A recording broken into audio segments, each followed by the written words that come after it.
Police ക്യാന്റീനുകളിൽ സാധനങ്ങൾ വാങ്ങുന്നതിൽ നിയന്ത്രണം.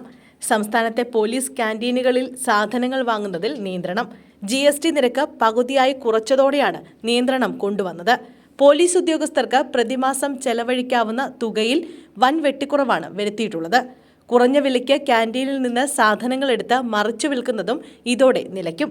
Police ക്യാന്റീനുകളിൽ നിന്നും വിൽക്കുന്ന സാധനങ്ങൾക്ക് GST ഒഴിവാക്കണമെന്നായിരുന്നു കേരള പോലീസിന്റെ ആവശ്യം. ക്യാന്റീൻ കാര്യങ്ങൾ തീരുമാനിക്കുന്ന സെൻട്രൽ മാനേജ്മെന്റ് കമ്മിറ്റി സർക്കാരിന് പല പ്രാവശ്യം കത്ത് നൽകിയിരുന്നു. ഇക്കാര്യം കേന്ദ്ര സർക്കാരിനോട് ആവശ്യപ്പെട്ടെങ്കിലും മിലിറ്ററി ക്യാന്റീനുകൾക്ക് സമാനമായ GST പകുതിയായി കുറയ്ക്കുകയാണ് ചെയ്തത്. സെൻട്രൽ പോലീസ് ക്യാന്റീനിൽ നിന്നും വാങ്ങുന്ന സാധനങ്ങൾക്ക് മാത്രമായിരിക്കും ഇളവ്. നിലവിൽ ഒരു മാസം 1 ലക്ഷം രൂപയുടെ സാധനങ്ങൾ ഒരു പോലീസ് ഉദ്യോഗസ്ഥന് വാങ്ങാമായിരുന്നു. ഇതിൽ ഗണ്യമായ കുറവ് വരുത്തി. ഓഫീസർ റാങ്കിലുള്ള ഉദ്യോഗസ്ഥന് 11,000 രൂപയ്ക്കും സബോർഡിനേറ്റ് റാങ്കിലുള്ള ഉദ്യോഗസ്ഥ 9,000 രൂപയ്ക്കും അതിന് താഴെ റാങ്കിലുള്ളവർ 8,000 രൂപ മാത്രം സാധനങ്ങൾ വാങ്ങാൻ കഴിയും. 10 ലക്ഷം രൂപ വരെ ഇലക്ട്രോണിക് ഉപകരണങ്ങൾ ഒരു വർഷം വാങ്ങാമായിരുന്നു.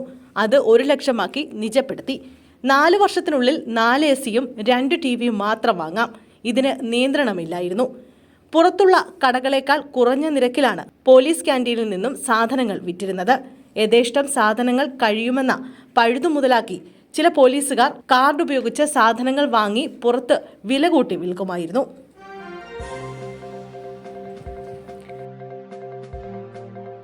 രാത്രി ബസ്സിന് മുകളിൽ ഉറങ്ങാൻ കിടന്നു. താഴെ വീണ യുവാവിന് ദാരുണാന്ത്യം. കൊടുങ്ങല്ലൂരിൽ ബസ്സിന് മുകളിൽ ഉറങ്ങാൻ കിടന്നയാൾ താഴെ വീണ് മരിച്ചു. ഊട്ടി സ്വദേശി മനീഷാണ് മരിച്ചത്. 27 വയസ്സായിരുന്നു. കൊടുങ്ങല്ലൂർ ഭരണിയാഘോഷത്തിൽ പങ്കെടുക്കാനെത്തിയതായിരുന്നു ഇദ്ദേഹം. രാത്രി ബൈപ്പാസിൽ നിർത്തിയിട്ട ബസ്സിന് മുകളിലാണ് മനീഷ് ഉറങ്ങാൻ കിടന്നത്. ഉറക്കത്തിൽ താഴെ വീഴുകയായിരുന്നുവെന്നാണ് പോലീസ് പറയുന്നത്. പുലർച്ചെ 2:30 സംഭവം. ഉടൻ തന്നെ ഇയാളെ ആശുപത്രിയിൽ എത്തിച്ചെങ്കിലും മരിച്ചിരുന്നു.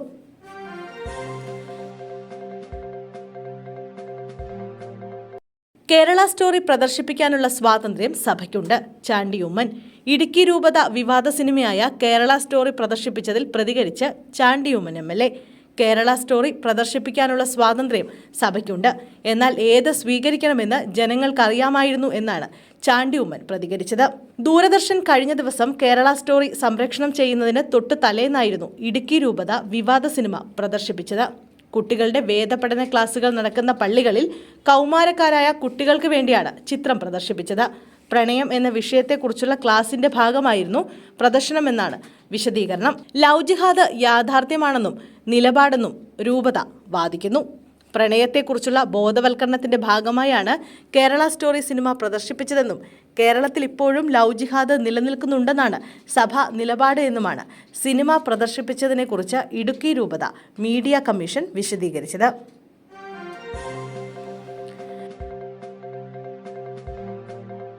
ബിരിയാണി ചലഞ്ചിൽ ലഭിച്ചത് 6 കോടി മാത്രം. റഹീമിന്റെ മോചനത്തിനു വേണ്ടി 34 കോടി. വധശിക്ഷയ്ക്ക് വിധിക്കപ്പെട്ട റിയാദിലെ ജയിലിൽ 18 വർഷമായി കഴിയുന്ന കോഴിക്കോട് സ്വദേശി അബ്ദുറഹീമിന്റെ മോചനത്തിനായി ദിയാധനം സ്വരൂപിക്കാൻ ബിരിയാണി ചലഞ്ചുമായി റിയാദിലെ മലയാളി പൊതുസമൂഹം. റഹീമിന്റെ മോചനത്തിനായി കക്ഷിരാഷ്ട്രീയ ജാതിമത ഭേദമന്യേ പ്രവാസി സമൂഹം റിയാദിൽ രൂപവത്കരിച്ച അബ്ദുറഹീം നിയമസഹായ സമിതിയുടെ നേതൃത്വത്തിൽ പെരുന്നാൾ ദിനത്തിലാണ് ബിരിയാണി ചലഞ്ച് സംഘടിപ്പിക്കുന്നത്.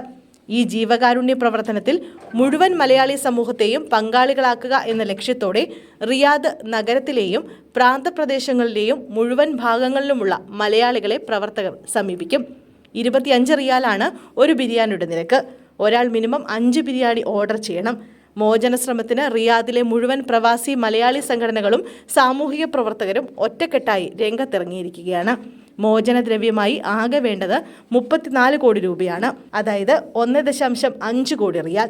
പണം കെട്ടിവെച്ച് മോചനത്തിന് അനുവദിച്ചിരിക്കുന്ന കാലാവധി അവസാനിക്കാൻ ഇനി ഏതാനും ദിവസങ്ങൾ മാത്രമേ ബാക്കിയുള്ളൂ.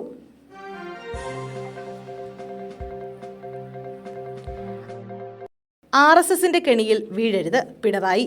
ദി കേരള സ്റ്റോറി കൃത്യമായ രാഷ്ട്രീയ ഉദ്ദേശത്തോടെയുള്ള സിനിമയാണെന്നും RSSന്റെ കെണിയിൽ വീഴരുതെന്നും മുഖ്യമന്ത്രി പിണറായി വിജയൻ.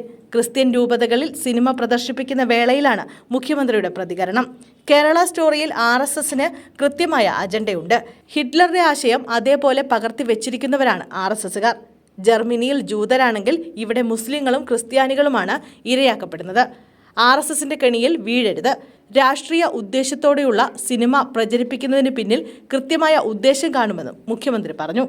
കൊല്ലത്തെ UDF സ്ഥാനാർത്ഥി NK പ്രേമചന്ദ്രൻ പ്രധാനമന്ത്രിയോടൊപ്പം ഭക്ഷണം കഴിച്ചതിനെക്കുറിച്ചുള്ള ചോദ്യങ്ങളോട് ഇനി എന്താണ് സംഭവിക്കാൻ പോകുന്നതെന്ന് കണ്ടറിയാമെന്നായിരുന്നു പിണറായിയുടെ പ്രതികരണം. അവസരവാദ നിലപാട് ഒരിക്കൽ സ്വീകരിച്ച ആളാണ് പ്രേമചന്ദ്രൻ.